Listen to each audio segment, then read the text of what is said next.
ज्यादातर लोगों के दिमाग में ये रहता है ना कि यार हमसे ट्रेनिंग क्यों कर रहे हैं, हम तो विभाग का काम करते हैं, गवर्नमेंट एम्प्लॉई है। तो जिस तरह से ये परिस्थिति हुई कि एक इंजीनियर डिलीवरी करा रहा है, इसी तरीके से एज अ ह्यूमन बीइंग हमको भी कई बार समाज में इस तरह की परिस्थितियां फेस करनी पड़ती हैं। समाज, इवन अपने कलीग्स के बीच में या फिर अपने रिश्तेदारी में, अपने घर में, कई बार ऐसी कंडीशंस आती है कि हमको ये नशे का जो फेज है वो अपने को करना पड़ता है ना, सामना इनका करना पड़ता है। कोई भी ऐसा व्यक्ति ऐसा नहीं होगा जो आज की डेट में इस मर्ज से अछूता हो। उसकी दोस्ती यारी में, रिश्तेदारी में, घर में कहीं ना कोई एडिक्ट निकलेगा, है ना। तो हम सब पे इस तरह के उदाहरण रहते हैं। तो हमारी भूमिका क्या है, मैं लास्ट सेशन में ये समझा होगा, सुना होगा कि एडिक्शन किस तरह की बीमारी होती है ना, और किस हद तक आदमी उसमें डूब जाता है कि ना चाहते हुए भी लॉस ऑफ कंट्रोल होता है और कॉन्सिक्वेंसेस हो रहे हैं, पैसा बर्बाद हो रहा है, रिश्ते टूट रहे हैं, उसके बाद भी आदमी बार बार नशे की तरफ जा रहा है, ना चाहते हुए भी छोड़ नहीं पा रहा, हेल्थ इश्यूज हो रहे हैं, है ना, फाइनेंशियल क्राइसिस आ रहा है, समाज में इज्जत नहीं बचती, उसके बाद भी कर रहा है। तो वहां पे हमारा क्या रोल है ना। तो एज अ ह्यूमन बीइंग हम इंटरप्ट कर सकते हैं उस व्यक्ति को जो अर्ली स्टेज में है, शुरुआती स्टेज में है ना। ये हमारा एक ऐसा रोल हो सकता है, लगभग जैसा राजीव भाई ने बताया था, मैं बाहर से सुन रहा था कि जो लेटेस्ट सर्वे था एम्स का और सामाजिक न्याय विभाग का 2019 का, उसके अकॉर्डिंग 28 करोड़ लोग एक्टिव एडिक्शन में है। उसमें से 7.5 करोड़ लोग ऐसे हैं जिनको ट्रीटमेंट की जरूरत है ना। और हमारे मोदी जी का सपना है कि 2040 तक अपन नशा मुक्त भारत कर देंगे। और जो हमारी गवर्नमेंट फैसिलिटीज हैं, है ना, नशे को लेकर जो ट्रीटमेंट प्रोवाइड कराती हैं, वहां शायद 5,000 की समथिंग सीटें हैं पूरे इंडिया में। और इस हिसाब से अगर हम एक व्यक्ति को 1 महीने का ट्रीटमेंट देते हैं तो 250 साल लगेंगे नशा मुक्त होने में, है ना। और एम रखा गया है 2040 तक का, तो पॉसिबिलिटी नहीं है। तो उसमें एक रोल हमारा आता है कि जो लोग ट्रीटमेंट से पहले ठीक हो सकते हैं, है ना, ट्रीटमेंट फैसिलिटी में जाने से पहले, जो सीवियर कंडीशन में नहीं आया, उस कंडीशन पे नहीं आया है जहां विड्रॉल्स बहुत हैवी होते हैं, आदमी चाह के भी छोड़ नहीं पाता है, तो वहां पे हमारा एज अ हेल्पर रोल रहेगा, एज अ काउंसलर रोल रहेगा। तो अगर आप लोगों के संपर्क में, हम लोगों के संपर्क में इस तरह का कोई भी व्यक्ति आता है तो हमारी क्या अहम भूमिका हो सकती है किसी के घर को फिर से रीस्टेब्लिश करने में, ये हमारा एक काम हो सकता है। और ये जो आंकड़ा है ना, वो ट्रीटमेंट देने वालों से बहुत बड़ा है। बहुत सारे लोग ऐसे हैं जिनको रिहैब सेंटर या फिर किसी भी एडिक्शन ट्रीटमेंट फैसिलिटी में जाने की जरूरत नहीं पड़ेगी, और वो केवल काउंसलिंग के बेसिस पे या फिर आप लोगों की, हम लोगों की हेल्प से नशा छोड़ सकते हो। और उसके लिए किसी प्रोफेशनल डिग्री की जरूरत नहीं होती है ना। कोई व्यक्ति अगर ये बोलता है ना कि यार हम क्या करें, हमारे को काम ही नहीं है, हम पढ़े ही नहीं है, हम साइकोलॉजिस्ट नहीं है, हम काउंसलर नहीं है, तो किसी प्रोफेशनल डिग्री की जरूरत नहीं होती है काउंसलिंग करने के लिए या फिर फिलोंथेरेपी के लिए या किसी की हेल्प करने के लिए। केवल मोटिव होना चाहिए कि हाँ मेरे को उस व्यक्ति की हेल्प करनी है। तो कुछ स्टेजेस होती है एडिक्शन में आने के बाद व्यक्ति की, जिससे हम, अगर हमारे आस पड़ोस समाज में या फिर कभी हमको इस तरह का मौका मिलता है कि कोई व्यक्ति हमारे टच में आता है जिसको हम हेल्प कर सकते हैं, तो पहले तो हमें यह जानना है कि हम इसकी हेल्प किस स्टेज पर जाके कर सकते हैं। तो कुछ स्टेजेस होती हैं एडिक्शन की, है ना। उसके लिए कुछ स्केल बनी है, बहुत नॉर्मल, अगर आप नेट पर देखोगे, केज है, असिस्ट है, इस तरह के कुछ टूल्स होते हैं। अगर आप अप्लाई करोगे व्यक्ति को तो उसकी सीवियरिटी समझ में आ जाएगी। तो ठीक है, ये जो 3 स्टेज होती है ना, वो अपन इन स्केल्स की मदद से फाइंड आउट कर सकते हैं। पहली होती है मॉडरेट, है ना, माइल्ड कंडीशन होती है, जिसमें आदमी को नॉर्मल अपन काउंसिल करके या फिर स्टार्टिंग हुई हो तो उसका बिहेवियर मॉडिफिकेशन करके अपन उसको ठीक कर सकते हैं या फिर उस दिशा में कन्वर्ट करने की कोशिश कर सकते हैं। एटलीस्ट ठीक होना ना होना अलग होता है, अपना प्रयास अपन कर सकते हैं। दूसरा होता है मॉडरेट कंडीशन, है ना, वो भी जो फेज होता है वो काउंसलिंग के ही अंदर में आता है। उसके लिए बहुत ज्यादा मेडिकेशन की या फिर किसी ट्रीटमेंट सेंटर की जरूरत नहीं पड़ती है। लास्ट स्टेज होती है सीवियर। उस कंडीशन में हमको केवल रेफरेंस देना रहता है, छेड़ना नहीं रहता आदमी को। कभी किसी का गॉड फादर बनने की हमको बहुत ज्यादा हद तक कोशिश नहीं करनी है कि अब तू मेरे पास आ गया है तो मैं ही सुधार के मानूंगा, है ना। कई बार ऐसी स्थिति होती है कि जहां पे अपने हाथ में चीजें नहीं रहती हैं, है ना। बहुत ज्यादा शिवरिंग होना या फिर फिजिकल डिपेंडेंसी बहुत ज्यादा होना, उस स्टेज पे आदमी को जो विड्रॉल्स आते हैं वे नॉर्मली हम काउंसलिंग से या बातों से ठीक नहीं कर सकते। तो कई बार डिपेंडेंसी इस तरह की होती है जहां पे प्रोफेशनल्स की हेल्प लेना, या फिर डी एडिक्शन सेंटर हो गया, या जो भी डॉक्टर्स मिलते हैं जो बेस्ट इस चीज में रहते हो, उनकी हेल्प लेना जरूरी होता है। तो हमारा एज अ काउंसलर जो रोल है, काउंसलर का मतलब भी ये नहीं होता है कि भाई हम डायरेक्शन दे रहे हैं और तू फॉलो करेगा, है ना। अगर मैंने बोल दिया कि मेरे हिसाब से रास्ता सही है, तो उसका मतलब ये नहीं है कि आप लोगों के हिसाब से वो रास्ता सही हो।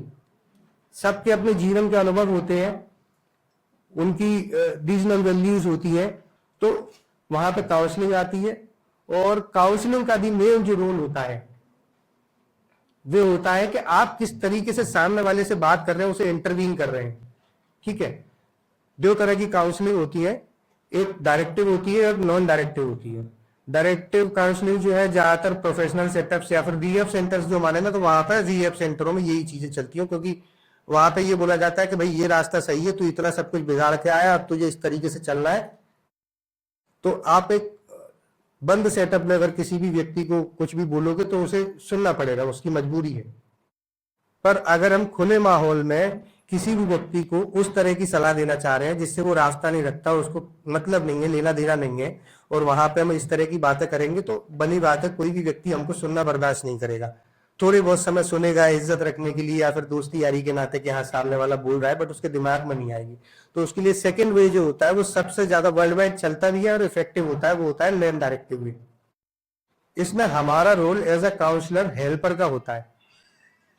ठीक है, हमको केवल सामने वालों को सुनना है, जितना बेहतर तरीके से हो सके, जितना समय दे के हो सके, क्योंकि एडिक्शन की जो प्रॉब्लम है, जो रूट कॉज होता है, वो कभी ऐसा नहीं होता है। ठीक है, स्टार्ट हुआ, कई लोग क्यूरियोसिटी में कर देते हैं, पीयर प्रेशर में कर देते हैं, या फिर ये रहता है कि एंजॉयमेंट के लिए अपन ने एक बार स्टार्ट कर दिया, फिर धीरे धीरे वो डेली रूटीन में आ गया।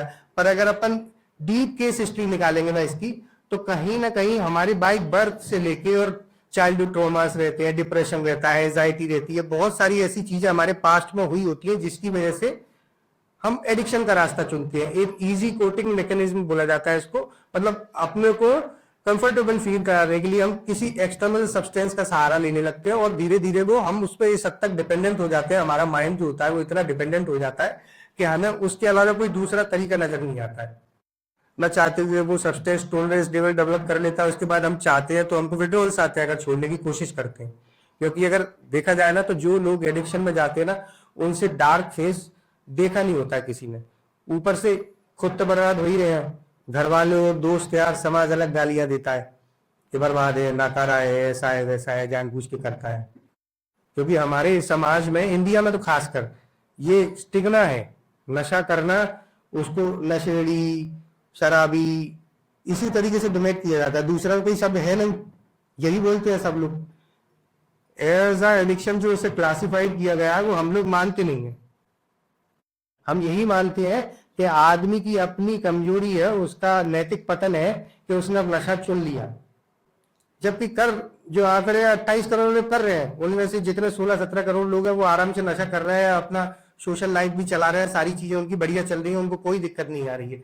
उन पर कोई ये ब्लेम नहीं करता है कि साहब ये नशेड़ी है या फिर ये अपने घर का संचालन नहीं कर पा रहा है। बट जो लोग प्रोब्लेमेटिक हो गए, जिनमें इंटरनली में कोई कमी थी, वो डिपेंडेंट बन गए, उन पर ये आरोप लगने लगता है कि ये डिपेंडेंट है। आप उसके पीछे की साइकोलॉजी को नहीं समझ रहे हैं कि वो अगर एडिक्ट हो गया है, छोड़ने की कोशिश कर रहा है, तो उसकी फिजिकल डिपेंडेंसी है, उसकी मेंटल डिपेंडेंसी है, या फिर जो रूट कॉज है वो ढूंढने की कोई कोशिश नहीं करता है। ब्लेमिंग एटीट्यूड रहता है कि साहब तुम नशा करते हो और जितने भी बिगाड़ खाते हैं अपने घर के, अपने परिवार के, वो तुमने कर रखे हैं, है ना। कोई उसके सोल्यूशन में उसकी मदद नहीं करता है। तो हमारा काम एज अ हेल्पर, उसका जो एडिक्शन का प्रॉब्लम है, उसका रूट कॉज क्या है, उसको ढूंढना और उसके आधार पर उसकी हेल्प करना रहता है। एज अ हेल्पर अगर हम काम करेंगे ना, तो अगर आपके जीवन काल में आपको 10 व्यक्ति नशा करने वाले मिलते हैं और आप धैर्यपूर्वक उनको केवल सुनते हैं और उन्हीं से बोलते हैं कि तेरी ये प्रॉब्लम जो है तू खुद ढूंढ और उसका सॉल्यूशन अपन साथ बैठ के निकालेंगे, या फिर एटलीस्ट मैं सुनूंगा और अपना आउटपुट दे पाऊंगा कि ये सही है या गलत है, या फिर दूसरा रास्ता चुनना चाहिए। बहुत ज्यादा और कुछ काउंसलिंग में करना नहीं रहता है, केवल हेल्प करने की हमारी मंशा होनी चाहिए कि मुझे इस व्यक्ति की हेल्प करनी है। सबसे ज्यादा वर्ल्ड वाइड अगर कोई अगर अपन रिस्ट्रिक्टेड सेटअप को छोड़ दें, तो वर्ल्ड वाइड यही काउंसलिंग चलती है और सबसे बड़ी थेरेपी भी यही होती है। इसमें कुछ टूल्स होते हैं, उसको अपन CBT बोलते हैं, MI बोलते हैं, MET बोलते हैं, ये थेरेपीज होती हैं, है ना, वो यूज की जाती है। आप नेट पर पढ़ोगे बहुत इजीली मिल जाएंगी, और अप्लाई करने में भी ये नहीं कि बहुत ज्यादा समय लगे आपको। आप 2-4 महीनों से बात करिए, आपको समझ में आने लगे कि हाँ मैं किस डायरेक्शन में जा रहा हूं। MI, CBT और MET वर्ल्ड वाइड यही थेरेपी चलती है। कोई और अगर कुछ और ज्ञान देता है कि नहीं मेरे पे कुछ नया है, तो कुछ नहीं है ना, ज्यादातर यही चीजें चलती हैं। तो हम इन चीजों को अप्लाई कर सकते हो, और एज अ हेल्पर आप एडिक्शन के उस फेज से, जो मॉडरेट और माइल्ड फेज में व्यक्ति है ना, उसको आप वापस ला सकते हो, समाज की मुख्य धारा में मिला सकते हो। उसके एडिक्शन के पीछे भी जो रोड कॉज है, जो उसकी प्रॉब्लम है, उसका समाधान ढूंढने में उसकी हेल्प कर सकते हो, बशर्ते आप केवल हेल्पर की भूमिका निभाओगे।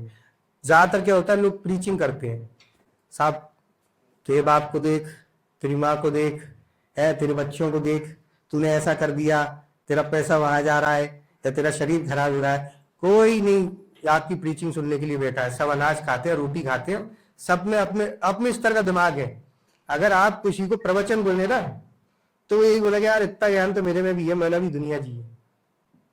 कोई सुनने के लिए नहीं बैठा रहता है। अगर आप हेल्पर की तरह बात करोगे, और केवल हर कोई खाली होना चाहता है ना, जो नशा कर रहा है वो कई बार ऐसा भी होता है कि भाई शराब पी के आए मूड बनाने के लिए, कि साहब घर पे जाएंगे, अच्छे से टीवी भी देखेंगे, मैच देखेंगे, सो जाएंगे, घर पे जाके लड़ाई हो गई, है ना, 50 बातें और सुनने को मिल गई, सुबह ऑफिस में पूरा परफॉर्मेंस खराब हो गया। अकेलेपन का, सफोकेशन का शिकार एक व्यक्ति रहता है, बहुत सारी चीजें इसमें रहती हैं, उसमें से अपन ज्ञान दें। एक एडिक्ट हीरो है अपनी जिंदगी का। पूरी जो कहानी है उसके घर की या समाज की या उससे जुड़े हुए लोग जितने भी हैं, और या फिर हम अगर एज अ हेल्पर उसकी उस लाइफ में इंटरवीन करने की कोशिश करते हैं, तो हम एक साइड हीरो का रोल निभाएंगे, है ना, जैसे पिक्चरों में होता है ना हीरो का दोस्त, वो काम हमारा रहेगा। हम एज अ हेल्पर उस हीरो की जिंदगी में इंटरवीन करने की कोशिश कर रहे हैं, उसको रास्ता दिखा रहे हैं तो भाई तेरे लिए ये ज्यादा बेटर हो सकता है, या फिर तू कम से कम सोच के जिस रास्ते पे चल रहा है वो सही है या गलत है। अगर मैं मेरे विवेक से, मेरी बुद्धि से सोचूंगा कि मेरे लिए ये रास्ता अच्छा है या बुरा है, तो मैं कोई ना कोई कंक्लूजन निकाल लूंगा। अगर मुझे कोई और बोलेगा कि यार ये काम तेरे लिए ज्यादा सही रहेगा, तो मैं अपने बौद्धिक स्तर को देखूंगा या फिर अपने घर की परिस्थिति को देखूंगा कि यार मेरा शरीर जवाब नहीं दे रहा उस चीज के लिए, या फिर मेरा वो उस तरह का मेरा माइंडसेट है ही नहीं, तो मैं कैसे कर दूंगा। तो हमको बेसिकली इस काउंसलिंग में यही करना रहता है कि आप उस व्यक्ति की बेसिक जो प्रॉब्लम है उसको इंट्रोड्यूस खुद करने दीजिए, वो खुद डिटरमाइन करे कि हाँ मेरी ये प्रॉब्लम है, और उसका सॉल्यूशन निकालने की कोशिश करे।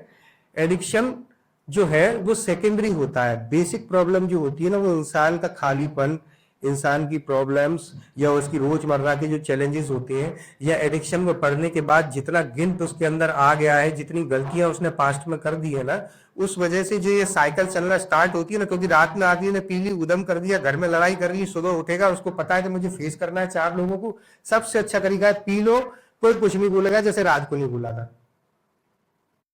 तो आपने एक अच्छा कोपिंग मैकेनिज्म अपना लिया, तो पी लेंगे तो मेरे को किसी को फेस नहीं करना है, फिर निकल जाऊंगा, शाम को आए, फिर उसके बाद यही पीने वाला साइकिल, गिल्ट, पीना, कोपिंग मैकेनिज्म, वो पूरा साइकिल चलता है, उसको कोई ब्रेक नहीं कर सकता है।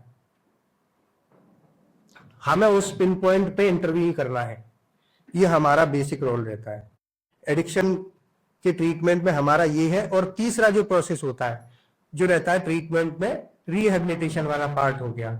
अगर आप देखते हैं कि हाँ आपने स्केल लगाया तो 3rd स्टेज पे है, तो उसमें विड्रॉल्स आते हैं। विड्रॉल के लिए फिर आपको किसी भी प्रोफेशनल सेटअप में उनको एडमिट करना है, या किसी की भी हेल्प लेती है।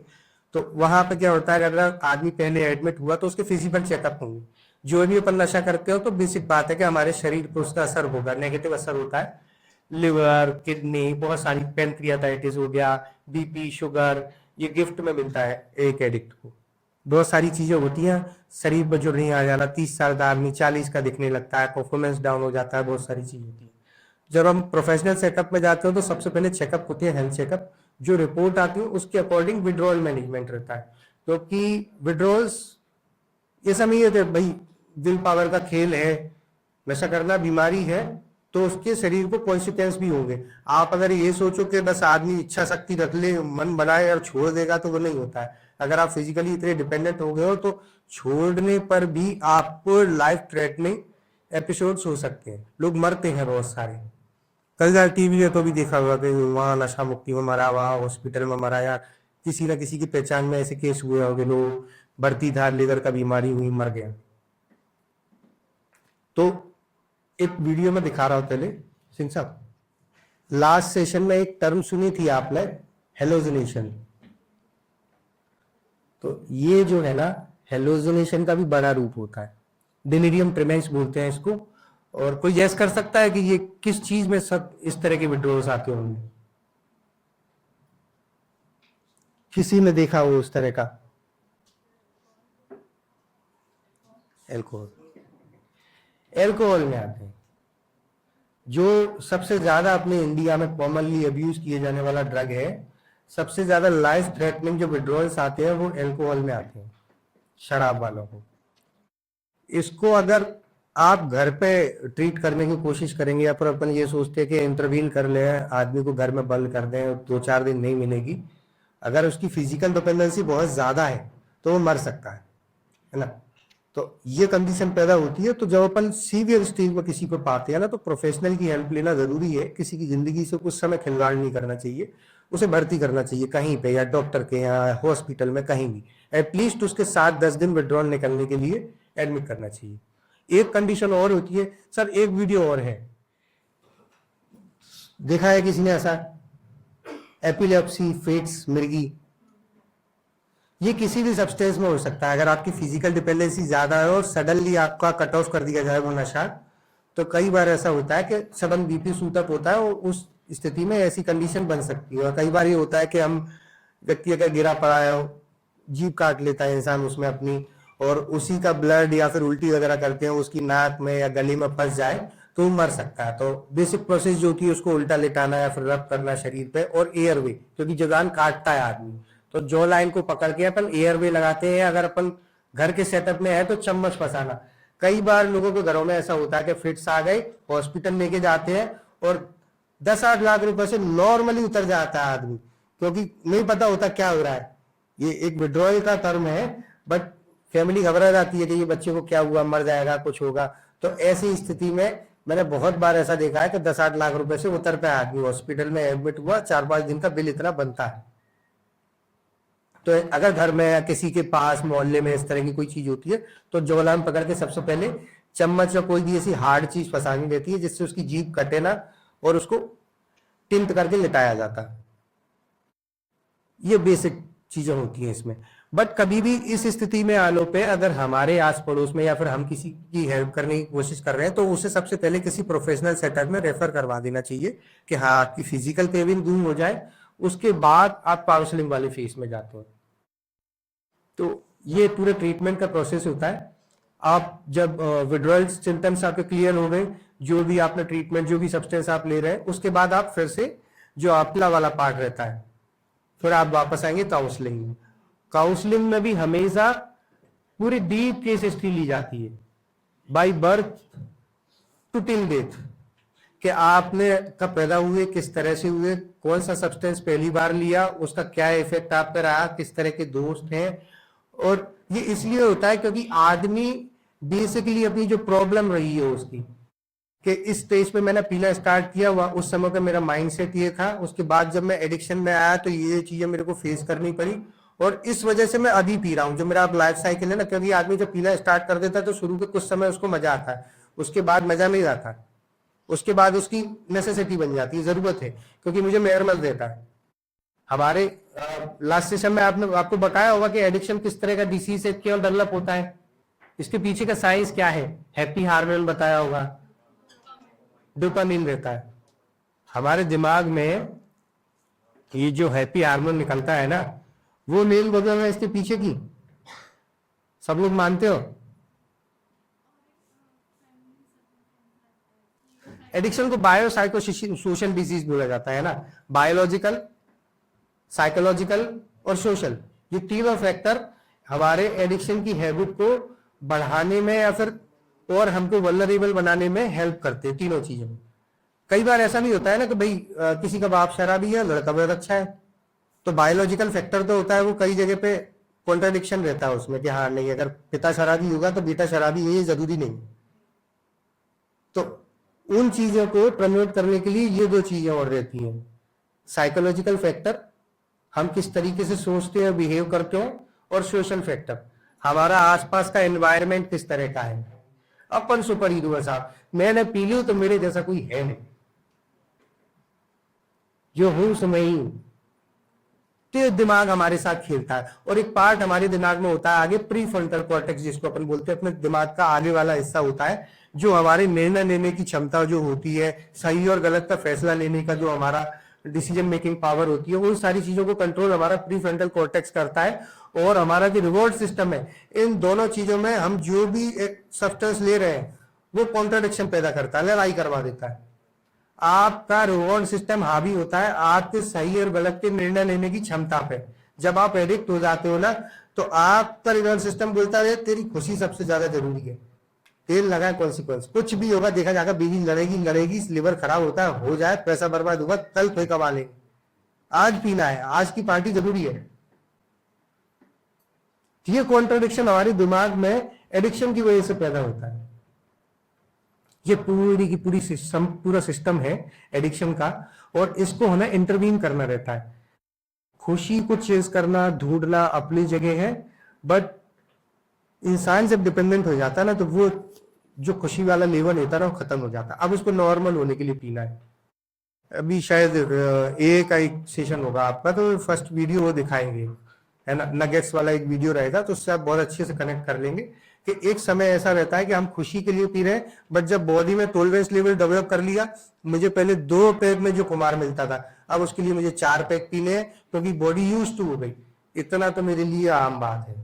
उसके बाद अब साल 6 महीना निकलेगा, तो 4 पैक के बराबर फिर मेरी क्वांटिटी है। तेरा भाई खंबा पीता है, खंबे से नीचे उसको असर नहीं होता, तो फिर वो वाली फीलिंग आने लगती है कि साहब खंबा ही चाहिए, उससे पहले आराम नहीं मिलने वाला है। एक लेवल वो आता है कि आपको ना, जो आपका डोपामिन निकल रहा है ना, वो सेक्रेट होना बंद हो जाता है, अब निकलेगा नहीं। अब आपको केवल नॉर्मल रहना है, जो हाथ पैरों की शिवरिंग है, काम करना है ना, नॉर्मली बात करनी है, जो भी चीजें करनी है उसके लिए पीना है, वो अब आपका सर्वाइवल मोड है। अब कॉन्सिक्वेंस भी हो रहे हैं, घर टूट रहा है, पैसा बर्बाद हो रहा है, लिवर खराब हो रहा है, कोई बुला नहीं रहा। कई बार कई लोगों के साथ ऐसा होता है, मेरे साथ, मेरे घर में ऐसा हुआ है कि कोई शादी का कार्ड देने आ गया और ये बोल गया है तो बच्चों को मत लाना, शादी में आ जा रहा, नहीं तो लड़के बिगाड़ देंगे शादी। बहुत सारे लोगों के साथ ऐसा होता है। मतलब कोई ऐसा एस्पेक्ट नहीं है जहां पर हानि ना होती हो।